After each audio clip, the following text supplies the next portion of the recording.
The Fellowship of Guelphissauga continues, with the good games bringing the not-so-good grades.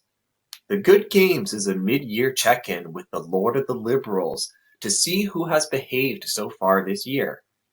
Local Karens kept ByLaw officers on call as they graded everyone's behaviour, including tie of the max election funding.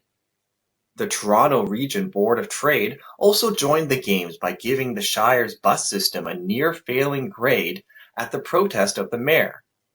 Meanwhile, the Corporation of the Shire is finally addressing the housing cost crisis as the mayor and his Dubious Business Associates push a quantity-based solution to a pricing problem and a market failure. Will the Shire get good grades, and can the Elder Elves fix the housing cost crisis? Local Karens have been planning the good games since the start of this year. Every weekend they were out and about with their cell phones hunting for ByLaw complaints against their neighbors. They upped their game this year with a total of 250 formal complaints and 503 inquiries so far, which represents a 33% increase from last year. The highest number of ByLaw complaints were for property standards, parking, clean yards, and animal control. The officer reviewing the statistics attributed the increase to population growth, since no specific complaint dominated the data, but it could be due to ByLaw officers now wearing body cameras. It has proven to be a useful tool when ByLaw officers encounter people who have no contract with the Corporation of the Shire and their bylaws don't apply to them. But the good grade games took a darker turn for Tie of the Max in Ward 1. After placing third in the election last fall, Tie returned to the shadows to focus on more important things caught in Guelph. Somehow, a local Karen was still butthurt from his election loss, so she filed an election finance complaint accusing him of violating campaign financial reporting rules. Tie reported spending $7,700 on his campaign that all came from him and his spouse, compared to the mayor's $85,000 spent on his re-election campaign last year. The Karen's complaint alleges that Tie didn't provide a complete list of campaign donations and donors, excluded expenses related to his campaign website, and failed to report advertising expenses. None of the allegations have been proven. When Guelph Today contacted him by email, Tie said to go to his website for a reply, unlike what they reported in their hit piece article. The next event in the good games was the grading of the buses. Similar to livestock grading, the Toronto Region Board of Trade graded the bus system in the Shire and 10 other cities. No blue or red ribbons were awarded since the grading was all over the map, just like our bus routes and schedules. In the original report, the Shire's bus service was given a grade of D+. This was the third lowest grade, with only Milton and Oakville scoring lower.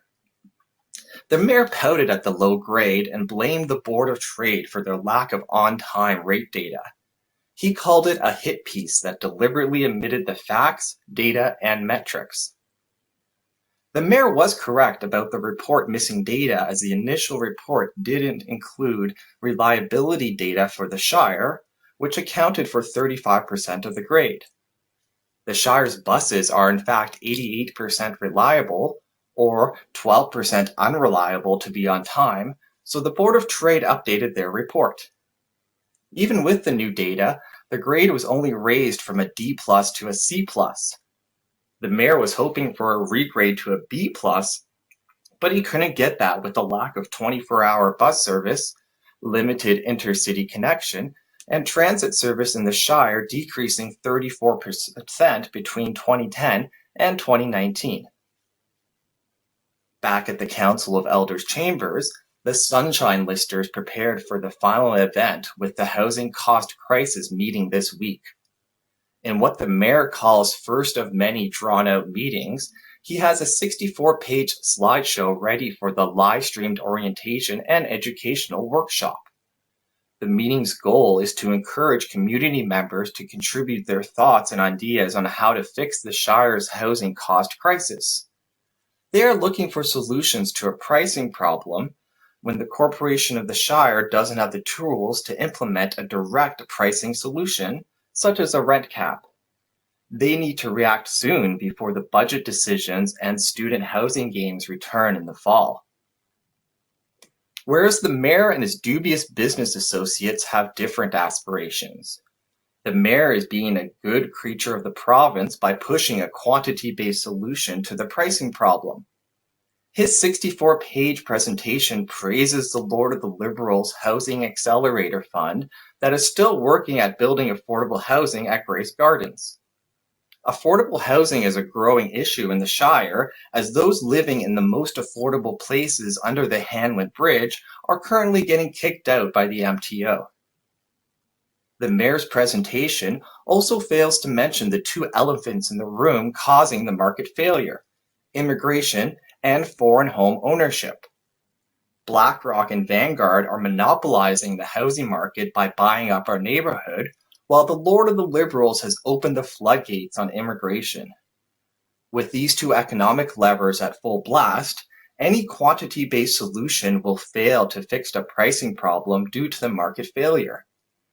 Unfortunately, it will take many drawn-out meetings for the mayor to realize that. Can Carly of Classen and the Elder Elves fix the housing cost crisis? And will the mayor find a pricing-based solution to a pricing problem? Stay tuned here to see.